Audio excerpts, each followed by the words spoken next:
ترشيح لعماد ميشيل عون. المعارضة السورية هي اللي تحدد من يمثلها.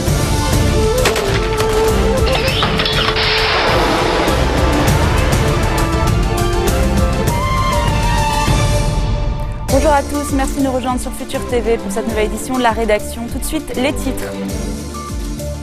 Le Conseil des ministres débloque 50 millions de dollars pour financer l'exportation des déchets. Cette somme sera allouée au CDR.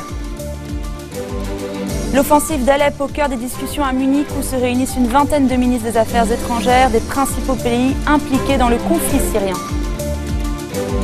L'Iran commémore le 37e anniversaire de la fin de la dynastie des Pahlavis. Le président Hassan Rouhani appelle à moderniser le langage de la révolution islamique.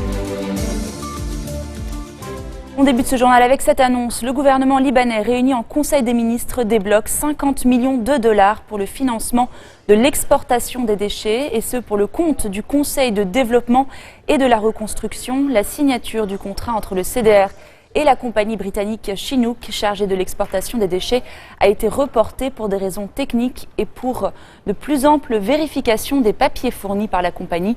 Le président du CDR, Nabil Gisser, a toutefois assuré que c'est la Russie qui accueillera les ordures du Liban. Il a par ailleurs précisé que les 50 millions représentent un premier paiement pour les 6 prochains mois. Achraf Rissi s'est retiré ce jeudi du Conseil des ministres. Le ministre de la Justice dénonce le retard dans le transfert du dossier de Michel Smeha devant la Cour de justice. Son procès a repris le 21 janvier et une nouvelle audience a été fixée au 18 février par la Cour de cassation militaire. Ce dernier est pour l'instant en liberté conditionnelle. L'ancien ministre a été relaxé il y a un mois après avoir purgé une peine de 4 ans et demi de prison pour transport d'explosifs en vue de perpétrer des attentats au Liban en 2012. Réaction de Saad Hariri, cette prise de position ne l'engage pas personnellement, a déclaré le chef du courant du futur sur Twitter. L'ancien Premier ministre assure ne pas vouloir de surenchère sur l'affaire Smeha. En Syrie, à présent, les forces du régime avancent vers Tal Rifat, un des bastions rebelles les plus importants dans la région d'Alep. Elles sont appuyées dans les airs par l'aviation russe et une série de milices au sol. L'étau se resserre sur la rébellion également à Alep. L'offensive syro-russe sur la ville a poussé 51 000 personnes à fuir, selon les derniers chiffres de l'ONU. Pendant ce temps-là, à Munich, en Allemagne, on accueille ce jeudi 11 février une réunion internationale sur la Syrie. Sur le terrain, les forces gouvernementales donc de Bachar el-Assad, appuyées par la Russie, poursuivent leur offensive. Et au chapitre diplomatique, la tentative d'ouvrir des pourparlers de paix ces dernières semaines à Genève s'est soldée par un échec. Dès lors, est-il possible de sortir de l'impasse ? Christophe Dansette nous en dit plus. La réunion s'annonce tendue. John Kerry est arrivé à Munich mercredi soir. Depuis quelques jours, il multiplie les prises de parole pour condamner les bombardements russes sur Alep. Ce mercredi, c'est un autre responsable américain qui s'en prend à Moscou. Ce que fait la Russie renforce indirectement l'organisation de l'État islamique. Nous serons très fermes. La situation est inacceptable. Ces bombardements créent une catastrophe humanitaire. Mais Moscou n'a pas l'intention d'accepter ces critiques. Les responsables russes affirment venir à Munich avec une proposition de cessez-le-feu pour le 1er mars. Son contenu n'a pas encore été rendu public, mais les Russes rejettent toutes les accusations. On nous reproche l'échec des négociations, mais c'est un mensonge, un pur mensonge. C'est de la désinformation complète à son plus bas niveau, après tout ce que nous avons fait pour que ces négociations aient lieu. Ces négociations, ce sont les pourparlers de Genève. Régime et opposition avaient accepté de se retrouver à la même table. Mais à peine commencées, les discussions ont capoté en raison du début des raids sur Alep. En principe, elles doivent reprendre le 25 février. Mais ce mercredi, l'opposition a émis une condition, l'arrêt des bombardements des villes tenues par les rebelles, ce qui pour l'instant semble hypothétique. La question des migrants est au cœur des discussions sur la Syrie. Ce jeudi, à Bruxelles, les ministres de la Défense européens se sont réunis au QG de l'Alliance Atlantique, l'OTAN. L'organisation internationale a accepté la requête de la Turquie qui demandait une mission navale en mer Égée pour tenter de contrôler les passeurs de migrants, et ce, en dépit de fortes réticences de la Grèce. En France, le départ annoncé de Laurent Fabius pour le Conseil constitutionnel ouvre la voie au remaniement gouvernemental. L'incertitude demeure toujours sur l'ampleur des changements que va opérer François Hollande pour ce qui devrait être le dernier grand remaniement du cabinet avant la présidentielle de 2017. Le chef de l'État s'exprimera ce soir à 20h, heure de Paris, dans les journaux télévisés de TF1 et de France 2. Pauline Godard. Son départ à la présidence du Conseil constitutionnel a lancé le coup d'envoi d'un nouveau remaniement. Qui pour remplacer Laurent Fabius à la tête du Quai d'Orsay? Plusieurs noms circulent. Celui d'Elisabeth Guigou, actuelle présidente de la Commission des Affaires étrangères à l'Assemblée nationale, ainsi que celui du jeune secrétaire d'État chargé du commerce extérieur, Matthias Fecker. François Hollande songerait également au retour de Jean-Marc Ayrault, son ancien Premier ministre débarqué du gouvernement il y a maintenant 2 ans. Ségolène Royal, autre fidèle du président, serait aussi en bonne position pour récupérer le ministère. Si c'est le cas, la ministre de l'écologie pourrait être remplacée par un ou une écologiste. Emmanuel Cos, la secrétaire nationale du parti écologiste, Jean-Vincent Placé ou encore Barbara Pompili. Depuis le départ des Verts du gouvernement en 2014, François Hollande a toujours dit que la porte leur restait ouverte. Mais orchestrer leur retour est loin d'être facile. Ils ont d'ailleurs annoncé mercredi que pour le moment les conditions n'étaient pas réunies. Mais le chef de l'État le sait, il ne pourra pas aborder la présidentielle de 2017 sans les écologistes et sans une famille socialiste rassemblée derrière son candidat. Autre changement à prévoir, cette fois du côté du ministère du Logement avec le départ annoncé de Sylvia Pinel. C'est Jean-Michel Bailey, le président du Parti radical de gauche, qui pourrait récupérer sa place. Un remaniement qui devrait être annoncé ce jeudi par communiqué de l'Élysée. Invité de RTL ce jeudi, Laurent Fabius a fait un premier bilan de sa politique au Quai d'Orsay. Un passage marqué notamment par l'intervention en Syrie. On l'écoute.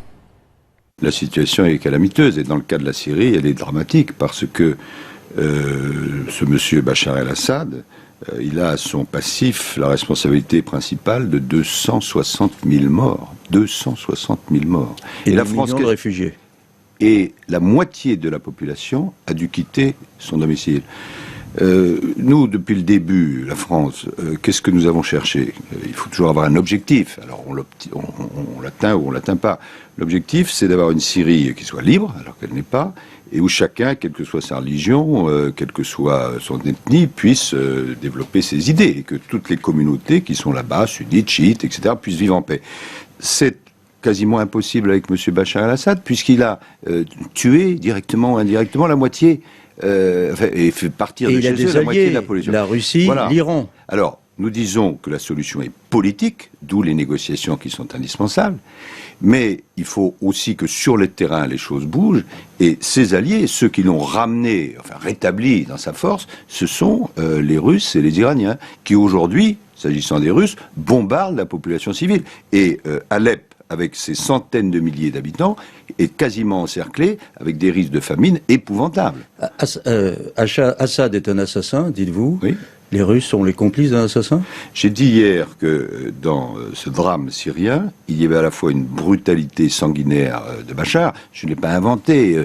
L'ONU dit que c'est un criminel contre l'humanité. Un rapport récent a dit qu'il avait fait tuer et torturer des milliers de gens dans les prisons. Donc, une brutalité sanguinaire.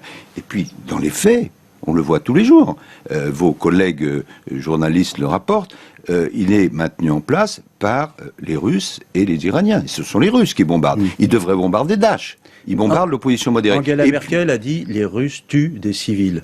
C'est vrai. C'est vrai. Bien sûr. C'est avéré. Ils commettent un crime aussi, alors.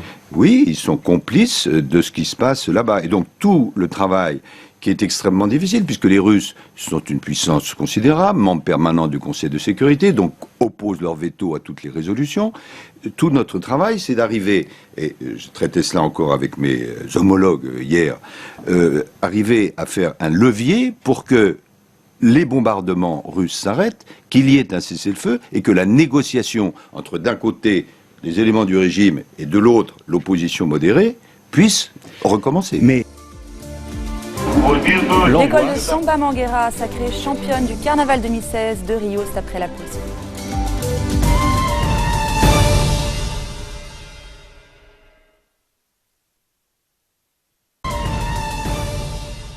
Des centaines de milliers d'Iraniens se sont massés sur la place Azari à Téhéran aujourd'hui pour marquer le 37e anniversaire de la révolution islamique. Sur cette place dite de la liberté, le président Hassan Rouhani a prononcé un discours appelant à moderniser le langage de la révolution islamique, 37 ans après le renversement du régime impérial. Pour ce réformateur régulièrement recadré par le pouvoir religieux, l'enjeu actuel, ce sont les élections du 26 février. Les Iraniens devront alors renouveler le Parlement et l'Assemblée des experts appelés à désigner le prochain guide suprême. La levée des principales sanctions économiques contre l'Iran a changé la donne, mais les conservateurs entendent garder la main et seul un petit nombre de réformateurs peut se présenter aux élections.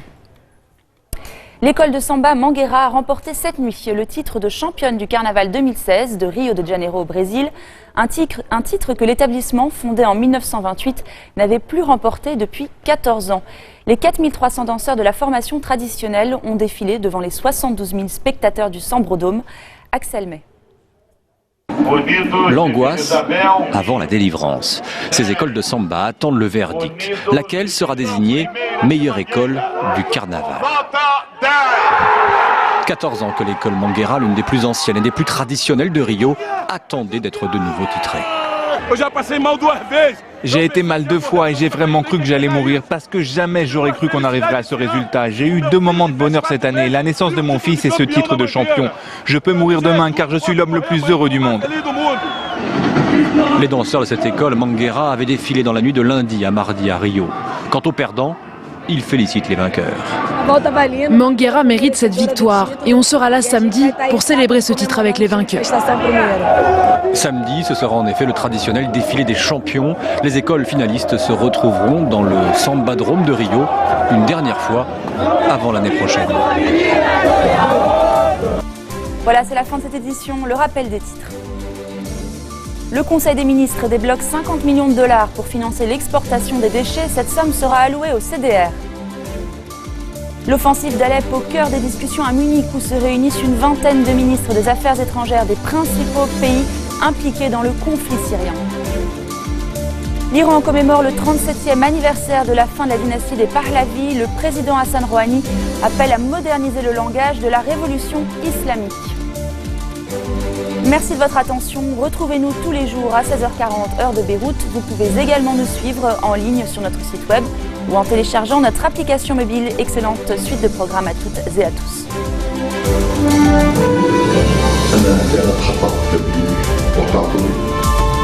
لترشيح العماد ميشيل عون. المعارضة السورية هي اللي تحدد من يمثلها.